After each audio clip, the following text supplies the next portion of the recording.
Hello there. Welcome to my show, COVID-19 Update by Heerak.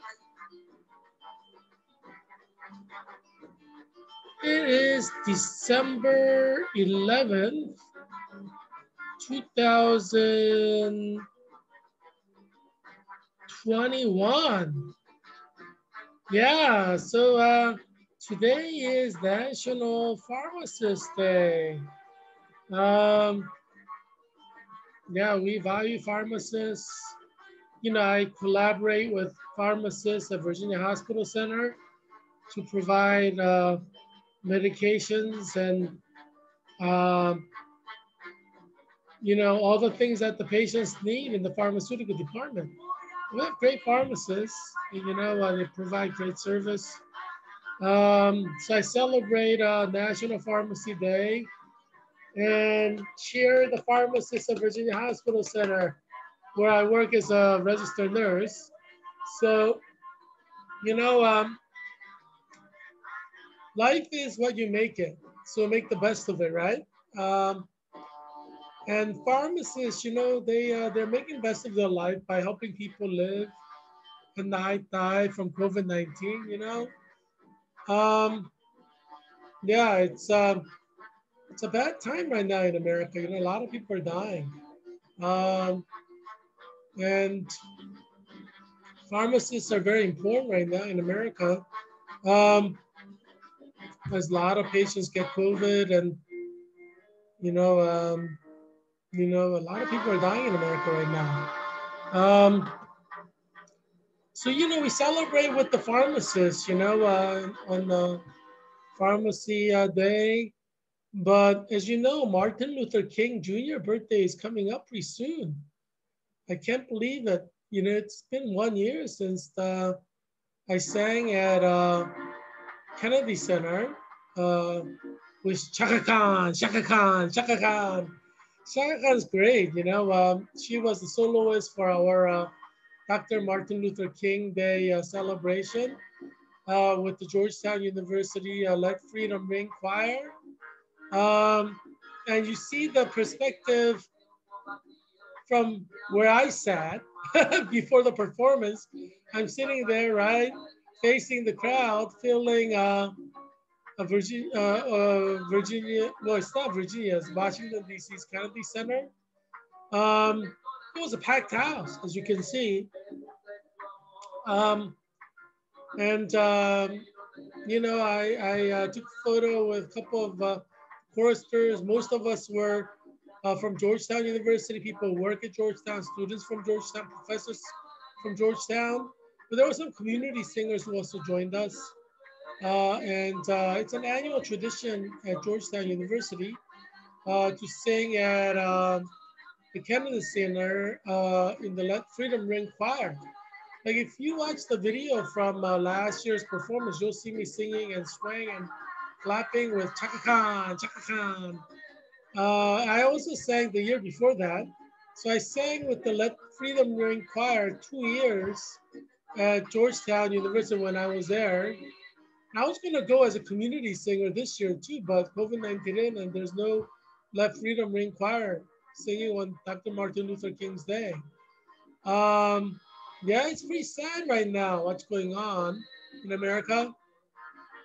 A lot of Americans are dying.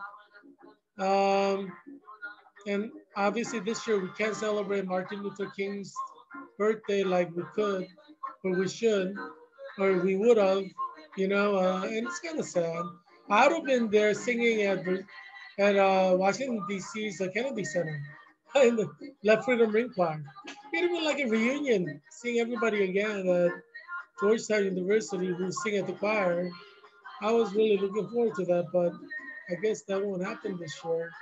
Oh well, what can you say, right? Life is what you make it, so make best of it. Yeah, make best of your life.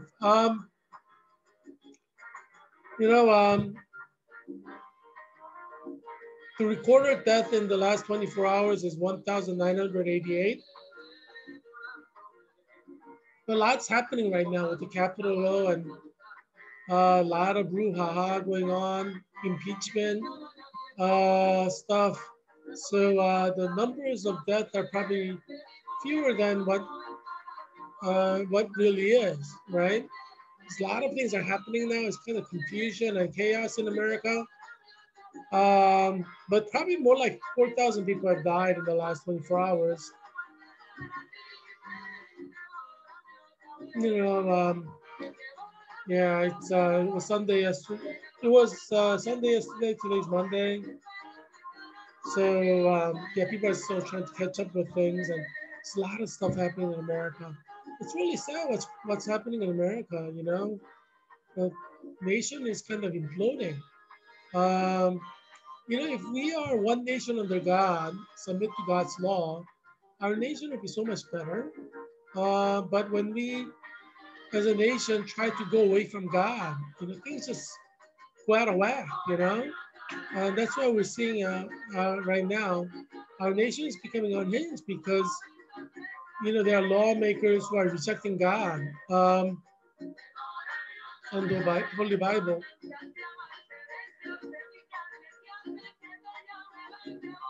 And that's never good.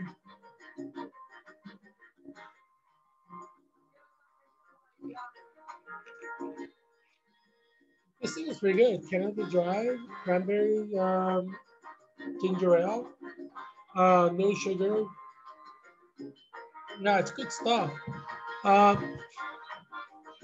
I picked it up. I picked it up at Giant too because they had a two for $3, $1.50 each. But that's not the best deal. During Christmas and New Year's, they had like one for $1, and I picked up like 10 of them. You know, yeah. It's always great when you know soda companies give you a special deal. Um, I met some people who never drink sodas. You know, I'm like, whoa. I love my my Canada Dry, cranberry, ginger ale. But yeah. Well, let's look at the death in America. We have 376,060 deaths in America. 22,613,310 cases. Um, we are number one for COVID-19 death. But you know, Latin America is still the continent of COVID-19 death, primarily because of the two nations, Brazil and Mexico, which have tremendous number of deaths. Brazil has 203,580 deaths, and Mexico has 134,368 deaths. You combine them, comes close to America's number of deaths.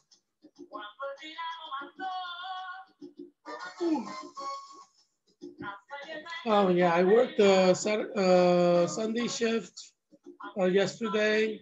Um, yeah, and it was you know it was nice taking care of the patients, helping them you know improve their health. Yeah, you know I was talking to several people who work at Virginia Hospital, nurses, when the shift ended, and they were kind of complaining, you know, about you know things, and I was like, oh, I felt bad for them, you know. I guess you know because a lot of people are getting COVID, a lot of nurses, and you know, people are getting COVID too. So it seems like you know, I got the feeling like many of the nurses were like a little bit demoralized, and I guess that's happening all over America in every hospital. You know, because you know you have a higher number of patients, hospitals are filling up, nurses are getting sick, patient care technicians are getting sick of COVID, you know, and so you have larger number of staff members, employees getting COVID. So, you know, people who know or have friends in their hospital unit getting sick with COVID, they're, you know, maybe discouraged, you know. So I think morale is kind of going down, you know, which is a little sad to see. Because, you know, you see, you know, generally you want to see happy faces, you know, when they're done with work, you know what I'm saying? But yeah, it seems like, you know, there's some people who seems like some of the nurses are burning out, you know, so I'm a little bit concerned. But I think that's happening in every hospital in the United States of America, all 50 states. You read about how burned out Los Angeles nurses are. They have to pick and choose which patients to treat. So it's never a good situation there. Yeah, but that's happening in every state.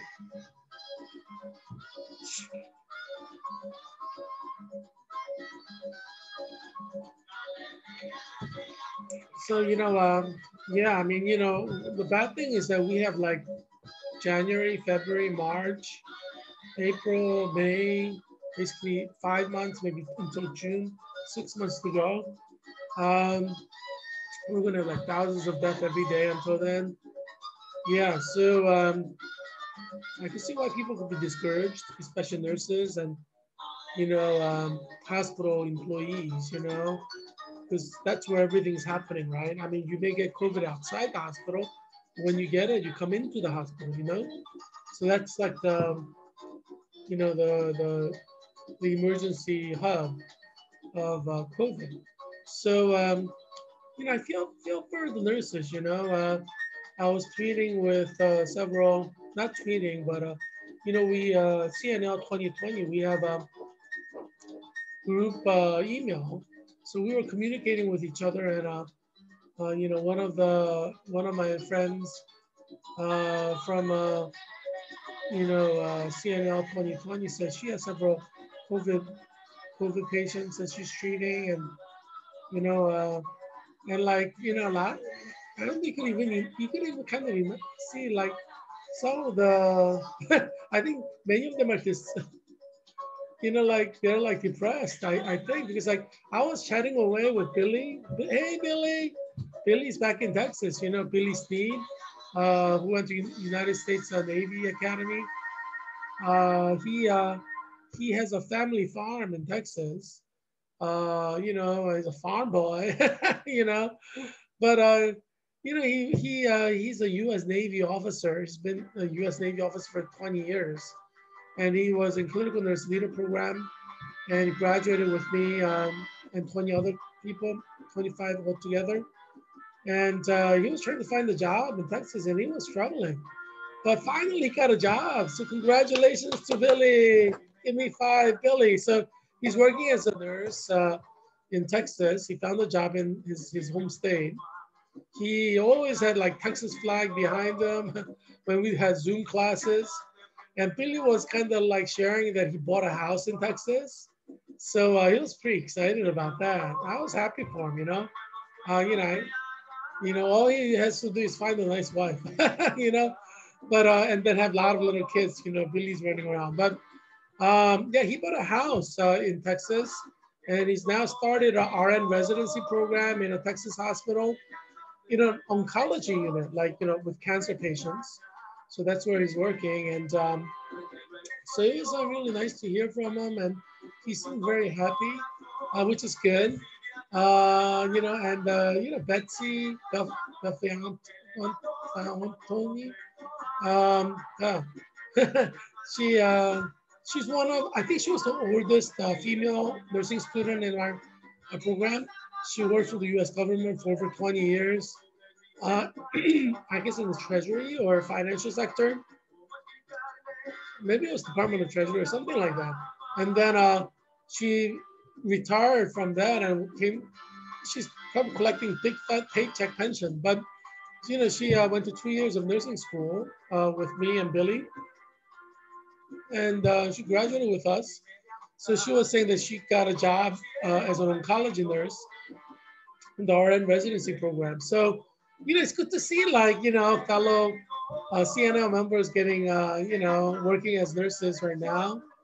But, we're chatting away and having fun, but generally a lot of people join in, but it was kind of like not too many people joined in. I think they're depressed.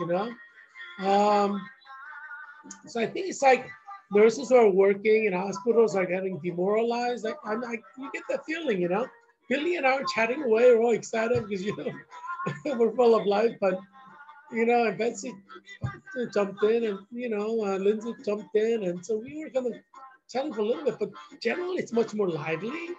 and what many more people participate. So I think people are getting depressed. That's the feeling I get. I hope not. But you know, as you know, I'm predicting that 5 of us will die from COVID-19 in 2021 out of 25 if all of us are working at hospital. Um, so I mean, you know, being a nurse is the most dangerous job right now. So um, if you're a nurse, you expect to get COVID and you expect that there's a possibility that they could die. I don't think there's a nurse out there who doesn't think that there's a chance that they would die in 2021 treating, patients. Um, so, it's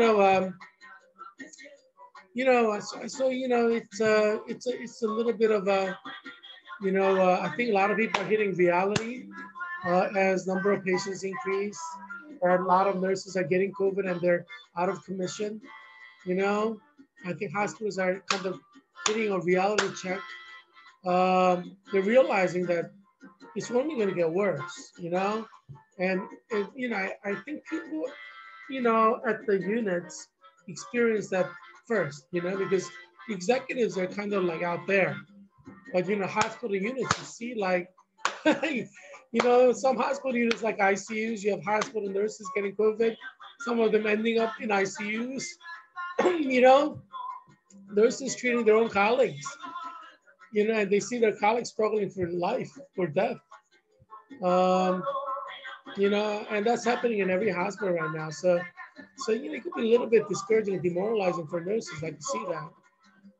And we have several nurses working in the ICU right now from our CNL 23 and 2020 at Georgetown University, and some of them might be getting COVID and end up in ICU. So yeah, I mean, silence is not necessarily a good thing, because when you're not silent, at least they're alive, But when they're silent, you don't know if they're alive or not. You know what I'm saying? I mean, geez, it's really sad, I mean, I'm gonna go cheer for my fellow CNL 2020 Georgetown University members because 5 of us are gonna die. I'm predicting probably more than that. And I think all of us are, realizing that and understand that. Yeah, you gotta live in the real world. You can't live in a fictional world. CNL 2020 Georgetown University, yay! Some of us are going to die in 2021 from COVID. But at least we can say we graduated from Georgetown University, yay! So, a lot of nurses are gonna die. Thousands of nurses are gonna die. I mean, that's, I think everybody expects that. All the nurses expect that. The tragedy, though, is we work as nurses, so we expect the possibility of getting COVID and dying. The tragedy is like nurse's husband, can get COVID from the nurse and die. Nurse's children can get COVID from nurse and die. I think that's the real tragedy because they didn't really sign up to die from COVID, but nurses did, when you sign up for being a nurse and working with patients, you could have signed up to take the risk with COVID. But unlike, U.S. Marines, I mean, they get killed, but their children and their wife are sick back home in America when they're scaling enemy walls, because they know they could die, but they know their child and their wife is safe. But with COVID, it's not like that, right? It's not like nurses are taking risks, and they know that they could die, but the tragedy is, it's not just that they could die. Their child could die, their husband could die. You see how tragic that is? One of the reasons I'm not visiting my parents is I don't want to bring COVID-19 and give to them. I don't have COVID, but my car can have COVID. I don't wipe down my car every day. I work with, in the hospital setting. And I I go home in my car with my outfit. So, there may be COVID on my outfit. Who knows? I don't know. And I may be rubbing that on my seat. Um, and I'm careful not to like touch my eyes when I drive. But if you touch your sofa, and then you touch your eye or whatever, if I drive that car to my home and then I come in and I hug my parents, I've been sitting in that seat, you never know. I mean, there's so much unknown about COVID. I don't want to be taking that risk, And so that's one of the reasons why I'm kind of like I'm going to stay away from my parents, my sisters, because I don't want to give them COVID. I mean, so in a sense, for me, that's a blessing, right? I mean, I know I work as a nurse and like all the nurses know that they're taking a risk for life and death when they're working as nurses. But at least I have peace that I will not be giving COVID to my mom and dad or my sisters, my family members, So that is one comfort I do have. As long as I stay away from them, I'm not going to give them COVID. I mean, I don't have COVID, but I could be, could be on my clothing or whatever. Yeah, but I can't imagine how it feels to be a nurse, at Virginia Hospital Center or, Innova Fairfax Hospital or Innova Alexandria Hospital or MedStar Georgetown Hospital or Master Washington Hospital Center or Suburban Hospital or Sibley Hospital or Adventist Hospital, Children's Hospital, George Washington Hospital as a nurse who has a family who lives under one roof. They work as a nurse and, maybe they weren't wearing a head covering and, COVID-19 patient coughed on their hair, and like COVID is on their hair. They go home and they hug their husband and he gets COVID from her hair, or their children get COVID from their mother's hair. Because you instinctively touch your hair without thinking. So you may even have it in your hand. So I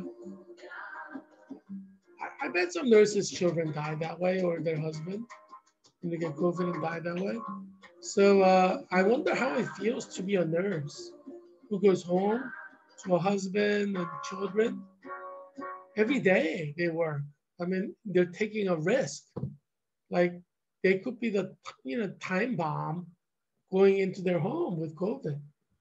How does it feel? I mean, I can relate because obviously my mom and dad and my sisters are in Delaware, and I'm staying far away from Delaware because I don't want to be the source of they're getting COVID. So yeah, I'm not going to be going to Delaware until this COVID-19 is okay. Because I mean, the risk is very real. Only way people can get COVID is from other people, right? Obviously, being a nurse, that's the most risky job in the world right now. And people who live with nurses have the highest chance of getting COVID and dying. By definition, right? Because nurses have the highest risk with COVID, and especially nurses who work a lot with COVID patients. They're taking a risk every day. So maybe 50 days, their children didn't get COVID, but maybe the 51st day, their children may get COVID, and maybe one of them may die. This can happen anytime in year 2021, in any of the 365 days a year. You can bring COVID back home and your child can die of it, or your husband can die of it, and you can be utterly alone. That it's that kind of year, 2021. And we look at Latin America, you see how many people are dying there. Brazil is number 1 and Mexico is number 4. Colombia also has 46,451 deaths. Argentina is 44,651 deaths. Peru is 38,280 deaths. A lot of nurses probably are included in the number. You see what I'm saying? It's tragic what's happening,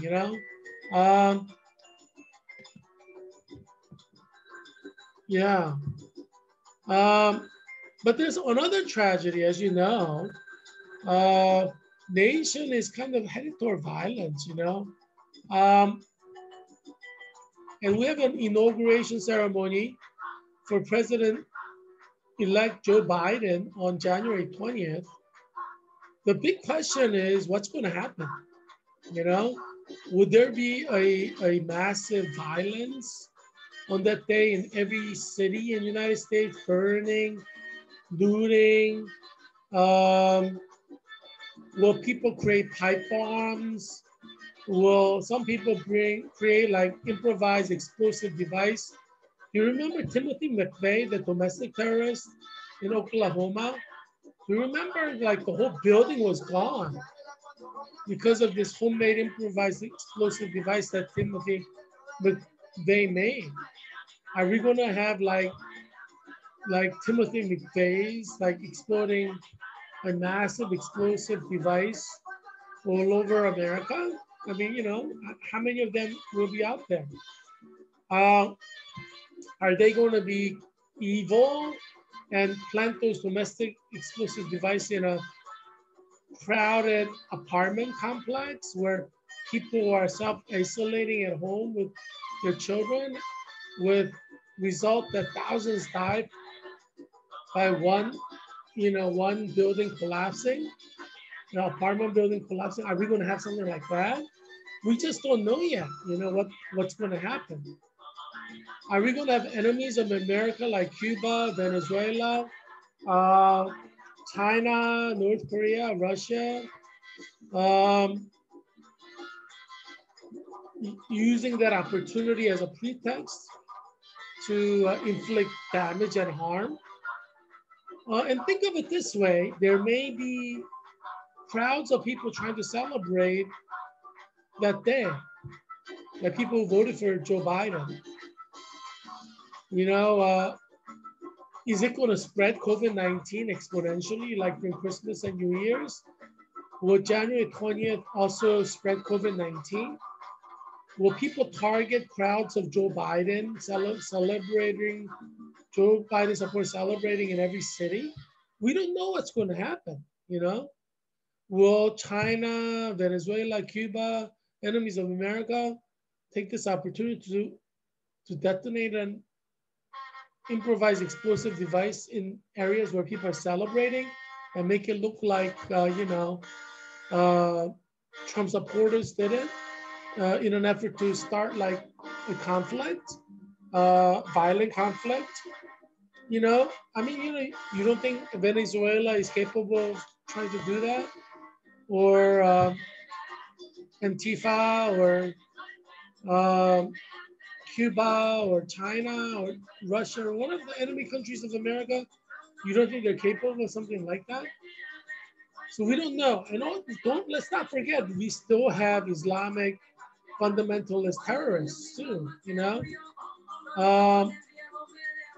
Would they try something, epic on that day, January 20th? You know, what's going to happen leading up to January 20th, you know? I mean, are we going to have civil unrest in different cities in America before December 20th? Maybe as the result of impeachment ceremonies? Or maybe there will be other incidents that happen from now until January 20th that will trigger a violent cause and effect reaction that ends up in pogroms in every city, every state, with the result that thousands of Americans are killed in violence, or maybe even tens of thousands, maybe, you know? Are there rogue factions in the US military who have stolen a nuclear device and will detonate it in a major city? Or will Islamic terrorists take their hands on a nuclear device and detonate it? How about China? We know they have nuclear device. Russia, they have nuclear device. Will they use this as a pretext to detonate a nuclear device in a major city in America? We don't know what's going to happen on January 20th, but I think that you should not be shocked if something crazy happens, you know, like a terrorist act that's like 1,000 times worse than 9/11, with like over 500,000 people dying in one day, you know, multiple cities, you know, As you know, 9/11 was coordinated by Islamic terrorists in Washington, D.C., you're right, New York, and what was another city? I thought there were 3 planes, right? They coordinated. Do you think there are like maybe like 50 terrorists coordinating massive terrorist attack on January 20th, like simultaneously? We just don't know. Anything can happen. And, you know, hopefully it won't happen. But, you know, I mean, do you doubt that enemies of America are trying to use this as a pretext to start a conflict? You know, get the 2 sides to engage in a violent war, right? I mean, they may attack Republicans and make it look like Democrats did it, and then attack Democrats and make it look like Republicans did it, right? You know, they could use the Inauguration's Day as like a way to do that. I mean, you know, there are all kinds of enemies. We have a lot of enemies, right? In Venezuela, Cuba, China, Russia. We have Islamic terrorist enemies. Yeah, we have potential for mass casualty event all over America on January 20th. And even before that, we don't know. Like tomorrow, there may be a mass casualty event in some state, you know, or several cities. You know, we don't know. We just don't know what to expect right now. We don't know what to expect tomorrow. We don't know what to expect on January 20th. We are in a very unstable reality in America right now, where anything can happen. Anything can happen. We can have something that triggers a violent civil war that we never thought could happen. It could happen. A revolution. We could have a coup d'etat led by certain rogue factions in the military. You know, we don't know. I mean, we could have a situation where a Capitol Hill police draws out his service revolver and shoots Joe Biden. You know, I mean, hopefully that doesn't happen, but that could. You know, I mean, anything can happen. You know, we don't know. I mean, who can you trust right now? Like, if you're Joe Biden, who can you trust? Anything can happen. You know, I mean, do you remember when Ronald Reagan was shot? And I was like so worried that he would die. Thank God, God did not let him die. But anything can happen right now. Anything. The nation is so fragile. Anything can trigger. You know, I mean, who knows? Like the Secret Service and Capitol Police. Yeah, they're technically there to protect you, but you never know. You never know. These are very unstable times right now. I think Gandhi was shot to death by her bodyguard, like a Secret Serviceman, in India when she was a prime minister. I think she was a prime minister. We are in a situation where we don't know what's going to happen. I mean, who can Joe Biden trust? You know what I'm saying? Probably no one. Yeah, you don't know who you can trust. Right now, the country is very unstable. Anything can happen. Who knows? Maybe there's a conspiracy to execute a lot of senators all at once. You know, we don't know. We don't know what's going on in the background. You know, but God knows. But you know, God knows everything. But we don't know. We don't know what's happening in the background, right? We have 336 million American citizens. You cannot account for every single one. I mean, God can observe 336 million Americans every second of the day because it's God. He's omniscient, omnipotent. But we're humans, you know? I mean, who can you trust? Can you trust the Capitol Hill Police if you're a senator or House of Representative member? Joe Biden, Kamala Harris? Can you trust the Secret Service? You know, I mean, who knows, you know? We are in a very unstable time right now. You know, let's look at the article and see if we can find some answers, right? This is evidence-based research, right? Maybe we could find one answer or an answer that's a stronger answer to the question that we have asked. Who can you trust? COVID-19 USA predict inauguration violence? There's a question mark. Obviously, I hope there won't be violence, but you never know. People do what they want to do, right? So let's see if there's signs and symptoms that we may have a very violent inauguration day. Who knows? There may be an improvised explosive device exploding. I don't know if you saw the movie Designated Survivor. It's not a movie, it's a TV show. Have you ever seen the TV show Designated Survivor? I've seen that and it was shocking, you know. Like the first episode, you know, they have Capitol Hill blow up. Most of it is gone. You should watch that movie, you know, Designated Survivor. Just to see an artist's depiction of what could happen in Capitol Hill, right?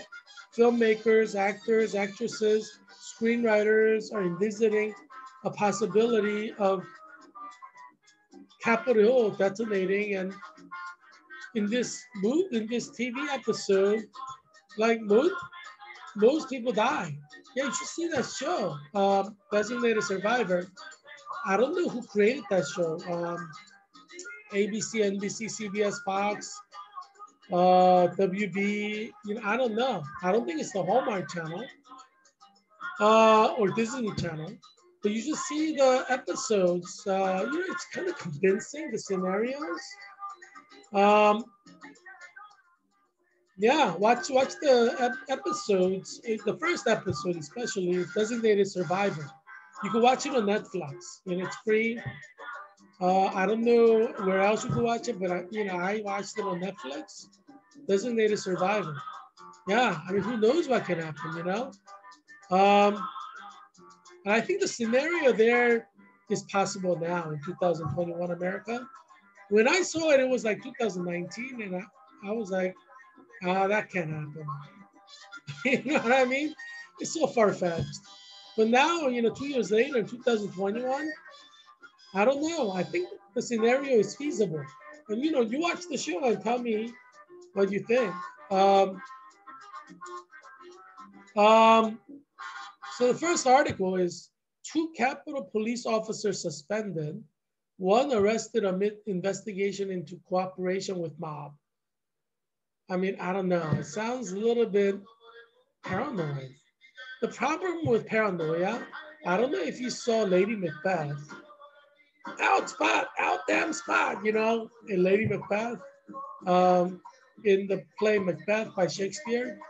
The problem with paranoia is you start suspecting everybody, you know, and you start seeing treachery where there's loyalty. Obviously, Macbeth was treacherous and killed the king in the play, but so it's a hard thing, right?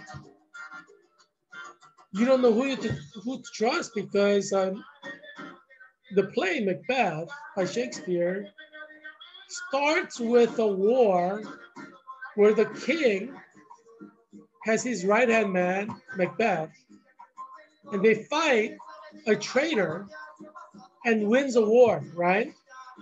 So the king trusts Macbeth 100% because Macbeth is his general who fought the war against a traitor who was trying to usurp the throne. So the king trusts Macbeth and sleeps in his home, right? After all, he's the general who helped him win and kill the traitor. But ironically, in the play, and you know, everybody's probably read it because you read Macbeth in high school. In this play, Macbeth, the right-hand man, is green with envy, wants to be king himself, so he kills the king. I mean, geez. But these things will happen in history because power corrupts. Absolute power corrupts, absolutely. And being a president or being a king, that's like absolute power. So Macbeth becomes king, and he basically loses his mind, you know. Um, but you know, like I don't know. I mean, it seems like there are senators and House of Representative members and people losing their minds. You know, you look at the tweets. I mean, they're so irrational tweets. You know, they're like they're paranoid. These are American citizens. They're just like, you know, protesting. They happen to like spill over to the Capitol Hill. I mean, you're trying to like see like, I mean, I think they're looking for things that are not there. But the problem is they're so paranoid.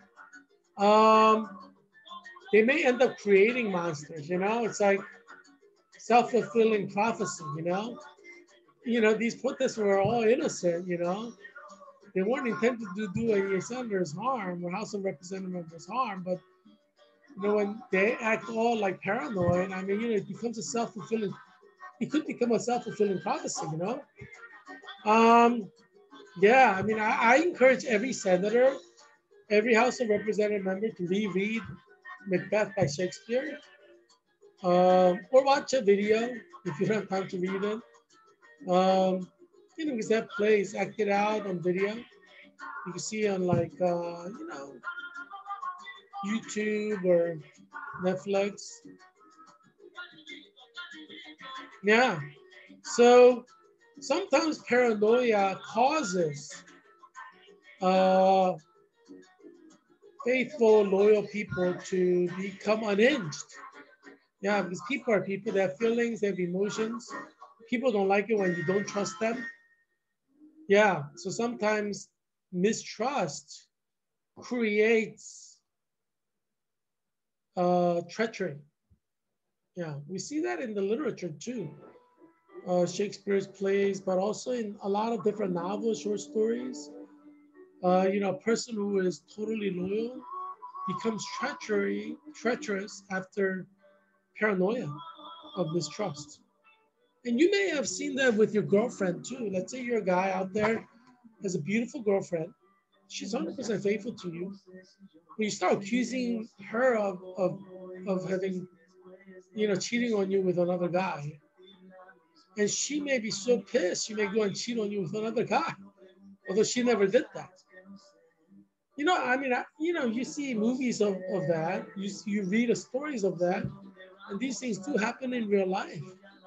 Sometimes when you say oh, you're cheating on me, they're like, I'll show you, you know, and they cheat on you. It becomes a self-fulfilling prophecy. Um, Accusations are a scary thing because you start accusing people, you know, I mean, geez, some people can become unhinged, you know, which is sad, but it does happen. And that seems to be what's happening in Capitol Hill. People are getting paranoid. The senators and House of Representative members are getting paranoid. It's not a good sign because that means they're not stable. But we should not be surprised because this is COVID-19 America. A lot of people are not stable right now. You know, and maybe we should call 2021 not the year of COVID-19 death in America, but the year of COVID-19 instability in America. Because not everybody's going to die from COVID. And we could have 1 million Americans die from violent civil conflict that becomes like widespread in every city, every state in America, where 1 million people die from this violent conflict. That can happen in 2021. So maybe it's not accurate to say 2021 will be a year of COVID-19 death. You know, because we may have more death from violence if civil war starts or revolution starts than COVID-19. So yeah, it may not be accurate to say 2021 is year of COVID-19 death. Um, the probability is increasing that we could have a violent conflict that may produce greater number of dead Americans than COVID. That reality is becoming more possible, unfortunately, but yes, it's becoming more possible. Part of the reason is the paranoia. And look at this article, 2 Capitol police officers suspended, 1 arrested. There are 3 Capitol police officers investigating into cooperation with mob. So what is this article saying? There are 3 Capitol police officers who are colluding with the mob. I mean, it's assuming that they're capable of killing senators, they're capable of killing House of Representative members, they're capable of killing Joe Biden. If this suspicion or paranoia is true, then it comes to show that there may be other Capitol police officers who are armed with a gun, who can take out their gun and shoot Joe Biden at point blank range in Capitol Hill. And that's what this article is implying. So it's very disturbing that there's this paranoia, because it can become a self-fulfilling prophecy. You start mistrusting Capitol police officers, resentment will grow among the police officers, and then they may start plotting. You see what I'm saying? So it's not a good situation we're in right now. Paranoia is never good. When it is acted out in arresting people like Capitol police officers. You know what I'm saying? I mean, it's headed in the wrong direction, and I blame Nancy Pelosi for this. I think she's going senile, and she's not thinking straight. You know, if you mistreat your bodyguards, other bodyguards who may be loyal will be like, geez, I may be arrested too. Then I better not like take a bullet for her, you know?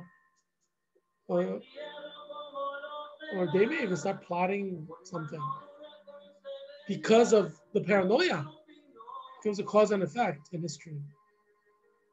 Yeah, so this is a very, very dangerous situation now.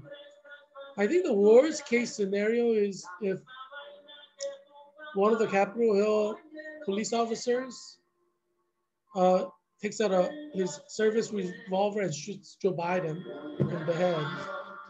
I think that's the worst case scenario from now until January 20th. Hopefully it won't happen.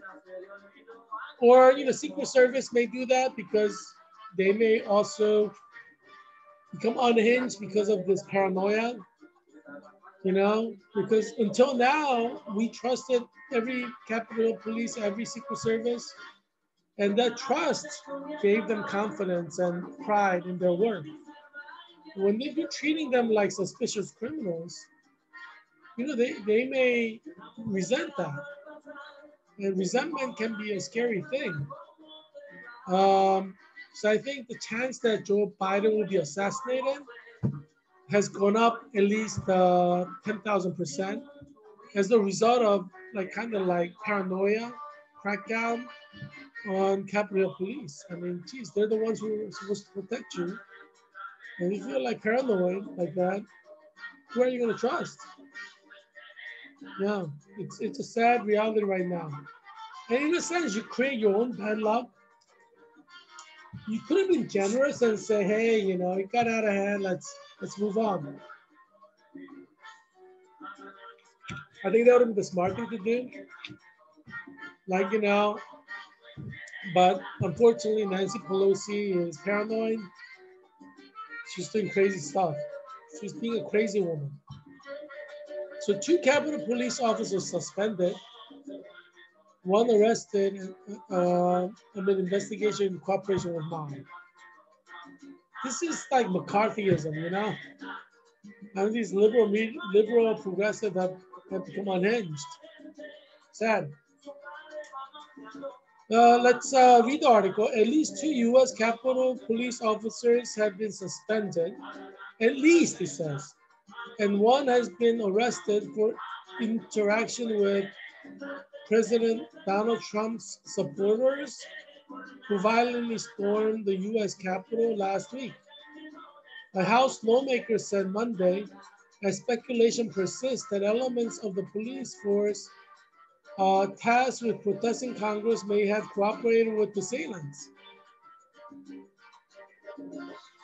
So they're saying like you can't trust the secret police anymore, secret service anymore to protect, you know, Chuck Schumer or Nancy Pelosi, or is that what they're saying? Who are you going to trust? I mean, geez, who can you trust them? If you can't trust Capitol Police and Secret Service, who can you trust? I mean, geez, I mean, our nation is becoming unhinged right before our eyes because of the paranoia of the lawmakers. The main issue here is if something was related to January 6th or before that, can help us prepare for the inauguration. You want to deal with that, Ryan said. We need to flesh out and find out who may have been involved in that. 5 people died as a result of the protest. It's like witch hunt. You know, we have to flesh out. Maybe nobody's witch. Maybe there isn't a single witch among the women. Well, you have to flush out witches, but there are no witches. How are you going to flush them out? Oh, you know, a true witch will flow if you tie, a stone to her ankle and throw her in the river. What was that? I think I saw that in one of those at Life of Brian, or, you know, they did some ridiculous stuff, you know. They're looking for witches where there were none, right? We have to flush out. They're looking for like traitors. Maybe there's no traitor. You know what I'm saying? This is tragic. I would say this is more tragic than anything that happened last week. Because last week, you know, people got excited. They kind of filtered over. It was spontaneous. You know, they weren't probably not thinking. It wasn't planned. You know, a lot of people just rushing in. But like now, they're like systematically like trying to find traitors. It's like witch hunt. Sad, sad. The nation's becoming unhinged because of the paranoid lawmakers.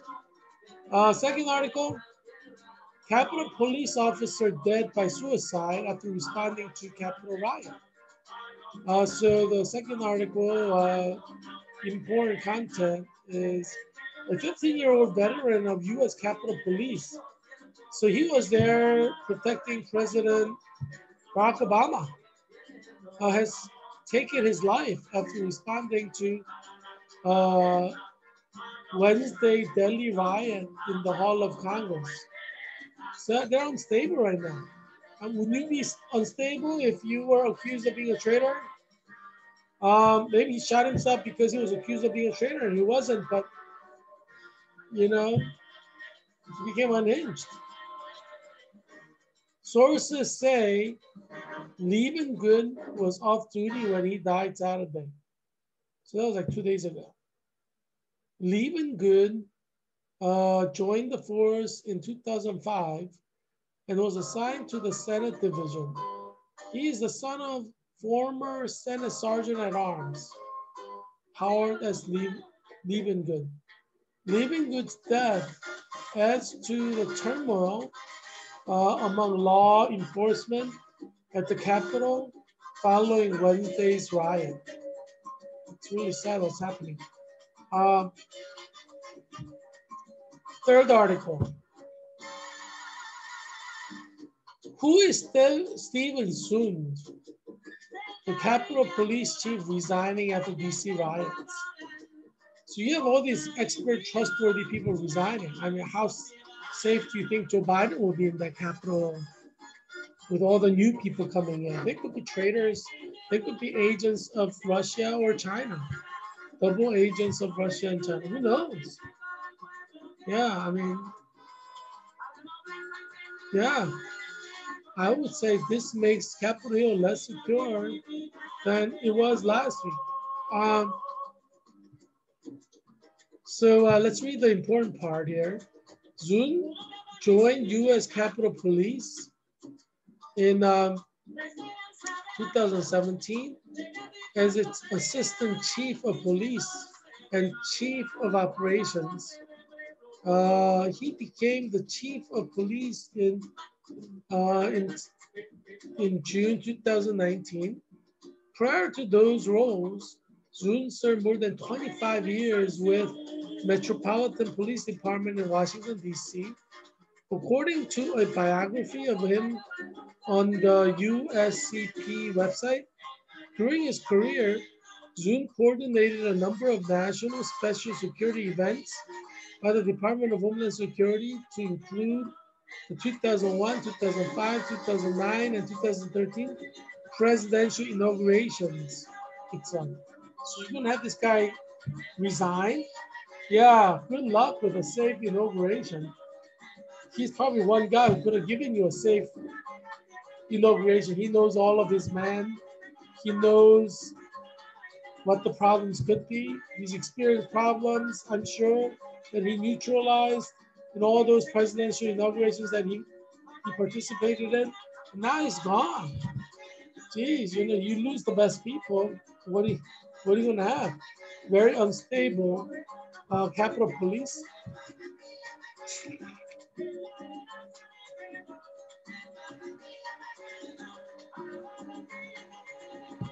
Series of very unfortunate events. Outcome is still yet to come. Yeah, 2021 is going to be a very tragic year for the United States of America. It's like that's guaranteed. It's only a question about how tragic. As I said, you know, you should not be shocked if one of the Capitol Hill police officers draws out his service revolver and crazily shoots Joe Biden. Because if you believe the lawmakers, then there are traitors among Capitol Hill police, right? By definition, you should not be surprised if one of these supposed so-called traitors pulls out his service revolver and shoots him in point-blank range, right? Kind of like the flip side of the Manchurian candidate. This is a very bad situation. This is not how I would handle it. I would let all the protesters go, and I would commend the Capitol Police for doing a good job, and try to build solidarity among Capitol Hill police, motivate them, because obviously they're demoralized. That's the way to build a strong nation. As you know, I applied to be a professor for CIA. I know what I'm doing, but these congressmen and senators right now, especially Nancy Pelosi, that has no idea what she's doing. She's making the nation more insecure, Nancy Pelosi. Cracking down on Capitol Police, that's the way to lose loyalty. Have you ever been in a group, something goes wrong and you start pointing fingers at the members of the group? What happens? Have you ever been in that situation or seen somebody do that in that situation? What happens to that group? If you can't trust Capitol Police, there's no one you can trust, a congressman or a senator. So this is being handled very badly. And you know, you're accusing people of things. I mean, yeah, this is really bad. This is really bad. I worry for our nation because of the stupidity of like Nancy Pelosi and Democratic controlled Congress that are trying to witch hunt. Witch hunting never works. You should have read The Crucible. Whenever you start witch hunting, you start imprisoning or burning innocent people. That's what's happening right now. There are innocent Capitol Hill police officers who are being accused of being traitors. They're not. Let's look at it as what it was. There were a lot of people protesting. They got emotionally excited because they didn't get $2,000 stimulus check. And their emotion got the better of them. They rushed to Capitol Hill. not to kill anybody, but just, just the emotional thing. It got it out of hand. And then they were pushed out by Capitol Police. You should leave it at that and say, well, accidents happen, but, let's move on from there. That would make the nation secure. That would unify Capitol Police to be loyal to the congressmen and senators who meet there. But now you're like sowing the seed of doubt, sowing the seed of mistrust, sowing the seed of treachery by pointing fingers at Capitol Police. Yeah, it's sad. See, this is why you need me in Congress. Vote for me, Heerak Christian Kim, for U.S. Congress and Virginia's 8th District to make America safe again. Yeah, you need me in Congress because these idiots in Congress, they don't know what the heck they're doing. Yeah, they don't know what the heck they're doing. You need to de-escalate, but they're escalating, right? This is the situation where you have to de-escalate. If you have like high blood pressure, you don't like give him salty potato chips to escalate it higher. You see what I'm saying? You have to de-escalate. But no, Nancy Pelosi wants to escalate. She doesn't want to de-escalate. It's tragic right now. It's tragic. As you know, I created this show to save you and your children in COVID-19 America. And obviously, we live in Arlington, Virginia. So if any kind of violence starts, like if Capitol Hill were to blow up, like in the movie Designated Survivor, we would be able to see it from here, the smoke and the fire. Yeah, we'll see the sky from here in Arlington, Virginia, or Alexandria. Yeah, you need to see the movie Designated Survivor. So it's problematic that Nancy Pelosi is so paranoid. Watch Designated Survivor, and watch why that happened, and it's, I don't know, some TV shows can be prophetic. Hopefully that one isn't. But when Nancy Pelosi acts out like that, it's all paranoid. It destabilizes everything in the House, United States House of Representatives. Yeah, it's a problem right now.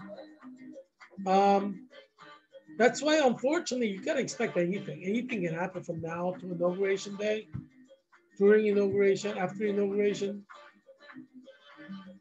Next, like 9 days will be 9 days of hell. Paranoid hell, yeah. As I said, it's unfortunate, but now we're entering a phase in American history where more people may die from spontaneous violence that could erupt than from COVID-19. That's where we're headed. That's the tragedy, because we have a lot of people dying from COVID-19.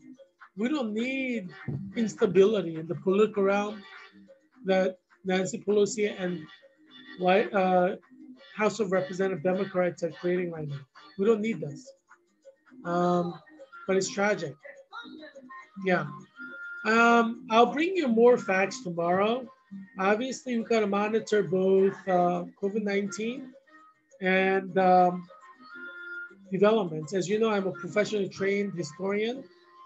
So I'm giving you expert advice as a professionally trained expert historian on cause and effect that happens in history that could happen in this specific scenario. I am an expert. I'm going to give you an expert assessment. You take it or leave it, but I am an expert. So I feel like I have an ethical obligation to the United States of America and citizens of the United States of America to provide expert analysis in this situation. Now, if what I say is possible in the next 10 days happens, then you know how good of a historian I am.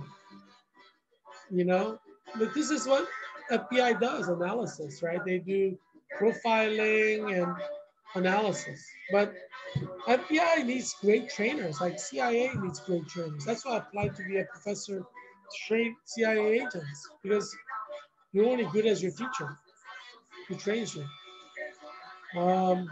Yeah, so let's see. Let's see what happens next 9 days. Nine days of paranoia.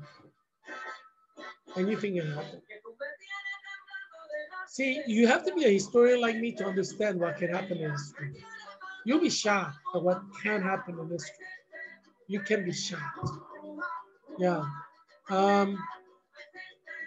Yeah. I'll keep updating you on important things. So tune in tomorrow as well. Same bad time, same bad channel. COVID-19 update by Heerak. Yeah, I hope that you'll be well and that your children will be well too. See you tomorrow. Bye.